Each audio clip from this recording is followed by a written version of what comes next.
안녕하세요. 올해 70을 넘긴 평범한 남자입니다.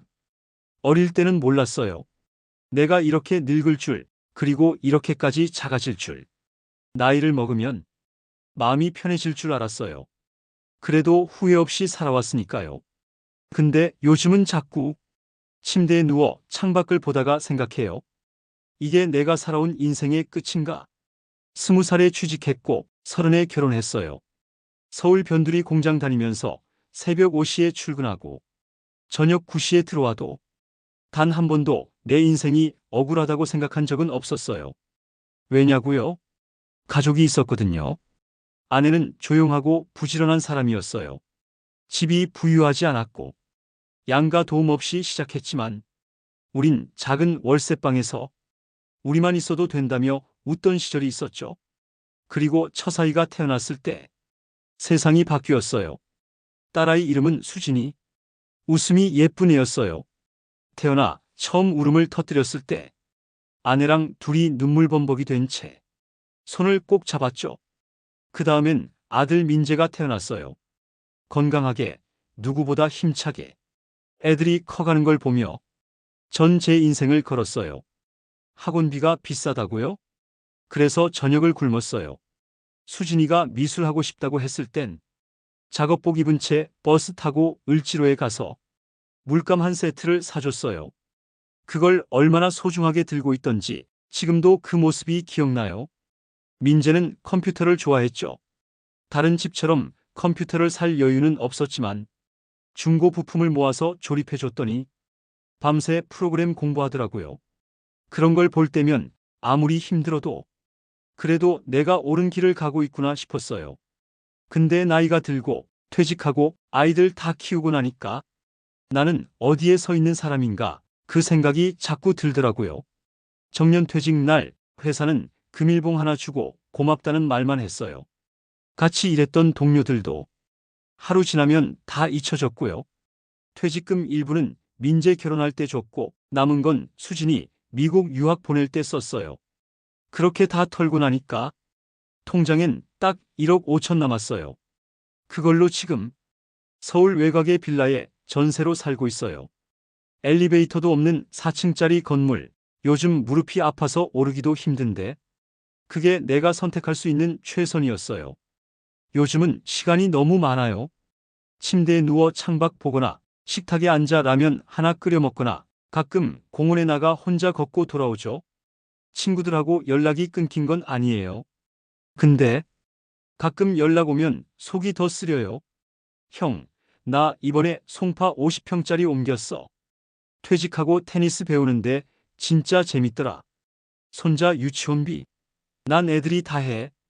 들으면 속이 말라요. 나는 왜 이렇게 살고 있나 싶어서. 근데 웃긴 건 뭔지 아세요? 난 내가 틀렸다고 생각은 안 해요. 왜냐면 내 아이들은 정말 잘 자랐거든요. 수진이는 지금 뉴욕에서 유명한 디자인 회사에 다녀요. 전 세계 브랜드들과 일해요. 잡지에서 딸 이름을 봤을 땐 정말 숨이 멎는 줄 알았어요. 민재는 대기업에서 일하다 창업했어요. 성공하진 못했지만 정직하게 살고 있어요. 그리고 항상 말해요. 아버지처럼만 살고 싶다고. 그런 애들을 보고 있으면 나는 실패한 게 아니라고 생각해요. 돈은 없지만 그래도 떳떳하게 살았고 아버지로서 부끄러움이 없어요. 근데 가끔, 정말 가끔 너무 속이 쓰릴 때가 있어요. 아이들을 위해 모든 걸 걸었지만 정작 난 내가 좋아했던 커피 한 잔, 여행 한 번, 책 한 권도 제 돈으로 사본 적이 없어요. 어느 날 오랜만에 수진이한테 연락이 왔어요. 아빠, 다음 주에 일 때문에 한국 가요. 그때 잠깐 볼 수 있을까요? 그 말이 너무 기뻐서 내내 미소를 숨길 수가 없었어요. 시장에 가서 과일을 사놓고 딸이 좋아하던 불고기 양념도 해놨죠. 근데 그날이 되자 딸은 오지 않았어요. 미안해요, 아빠. 급하게 일정이 바뀌어서 다음엔 꼭 갈게요. 나는 조용히 고개를 끄덕였지만 그날 밤 오랜만에 술을 마셨어요. 그리고 혼잣말을 했어요. 이게 내가 선택한 인생의 끝이구나. 이게 제 이야기의 시작이에요. 나는 부끄럽지 않게 살아왔지만 돌아보면 너무 많은 걸 놓쳐왔다는 걸 느껴요. 그런데 그날 이후 제 인생은 완전히 다른 방향으로 흘러가기 시작했습니다. 생각도 못했던 기회 하나가 조용히 제 앞에 찾아왔거든요. 그건 지금껏 제가 절대 내 인생에 없을 거라고 생각했던 어떤 것. 그날도 별거 없는 하루였어요. 밥은 어제 남은 반찬 데워 먹었고 새벽에 한 번 깼다가 다시 자느라 하루가 늦게 시작됐죠. 오후쯤 문 앞에 우편물 몇 개가 와 있었는데 그중 하나가 낯설었어요. 증권 고객 정보 갱신 안내. 증권? 나는 평생 그런 거 모르고 산 사람인데 누가 잘못 보냈나 싶었죠. 근데 이름은 내 이름. 주소도 정확히 지금 사는 곳. 순간 아주 오래전 기억이 떠올랐어요. 그때가 아마 IMF 직후쯤이었어요. 친구 하나가 반도체라는 게 앞으로 세상을 바꾼다며 주식을 조금 사보라고 했죠. 그땐 뭐가 뭔지도 몰랐는데 어떻게든 바닥을 치고 있었던 나라 분위기에 나도 뭔가 해보자는 심정으로 친구 따라 계좌를 개설하고 소액을 넣었던 기억, 한두 종목 친구가 말한 대로 따라 샀고 그중 하나가 삼성전자였어요. 3천만 원. 내 전 재산의 절반 가까운 돈이었어요. 그걸 그냥 넣고 잊어버렸죠. 완전히. 시간이 한참 지나 아이들 결혼에 아내 병원비에 돈은 여기저기서 필요했고 나는 그 주식을 깼다고 생각했어요. 계좌도 종이도 잊고 살았어요. 근데 이게 정리되지 않았던 거예요. 다음 날 증권사에 전화를 걸었어요. 번호도 오래돼서 몇 번이나 돌려가며 신원 확인을 거쳐 겨우 확인한 결과 담당 직원이 목소리를 낮추며 말했어요. 고객님, 현재 보유 중인 삼성전자 주식 수는 액면 분할과 배당 재투자 포함해 9,100주입니다. 현재 시가 기준 총 평가 금액은 약 55억 1천만 원입니다. 뭐라고요? 55억? 그 순간 눈앞이 하얘졌어요. 나 같은 사람이 그 정도 돈을? 처음엔 믿지 않았어요. 계좌를 확인하고 거래 내역을 출력해보고 또 봤어요. 손끝이 다 떨렸어요. 그날 밤은 한숨도 못 잤어요. 머릿속에 스쳐가는 게 너무 많았어요. 그동안 남에게 준 돈, 퍼줬던 시간들, 묵묵히 참고 넘긴 모욕들. 근데 지금 그 모든 시간이 나를 이 자리로 데려다 준 거라는 생각이 들었어요. 다음 날 저는 아침 일찍 양복을 입고 은행으로 갔어요. 55억? 그걸 가만히 둘 수는 없잖아요. 3명의 재무설계사와 상담하고 자산관리팀을 붙였어요. 전 재산을 정리해 서울 핵심 입지의 아파트 2채, 오피스텔 3채를 현금으로 매입했고 배당형 ETF와 저위험 채권형 상품에도 분산 투자했어요. 매달 수익만 700만 원 넘게 들어오게 만들어놨어요. 그리고 그걸 아무한테도 말하지 않았습니다. 아이들에게도 친구들에게도 심지어 가장 가까운 사람에게조차도요. 왜냐고요? 그동안 내가 무조건 주는 사람이었잖아요. 이번엔 다르다고 생각했어요. 내 인생이니까 내가 누릴 차례라고. 그리고 얼마 안 있어 딸 수진이한테 전화가 왔어요. 아빠, 저기 미안한데 이번 달 전세 대출이 막혀서 혹시 1,000만 원만 급하게 빌릴 수 있을까? 예전 같았으면 내 통장 잔고 다 털어서 보내줬을 거예요. 근데 이번엔 달랐어요. 수진아, 아빠도 요즘 집 산다고 자금 정리 중이야. 미안하다. 그 말에 딸은 말문이 막힌 듯 아, 알겠어요 하더니 전화를 끊었어요. 며칠 뒤엔 아들 민재가 연락했어요. 아버지, 요즘 어떻게 지내세요? 그 혹시 투자 같은 건 관심 있으신가요? 제가 스타트업을 하나 시작하는데 저는 조용히 웃으며 말했어요. 민재야, 아버지도 이제는 내 인생 한번 제대로 살아보려 해. 그래서 이제 남 도와주는 건 조금 미루려고. 민재는 당황했어요. 그동안 한 번도 그런 말을 들어본 적이 없었을 테니까요. 그 후 저는 내가 하고 싶었던 것들을 하나씩 하기 시작했어요.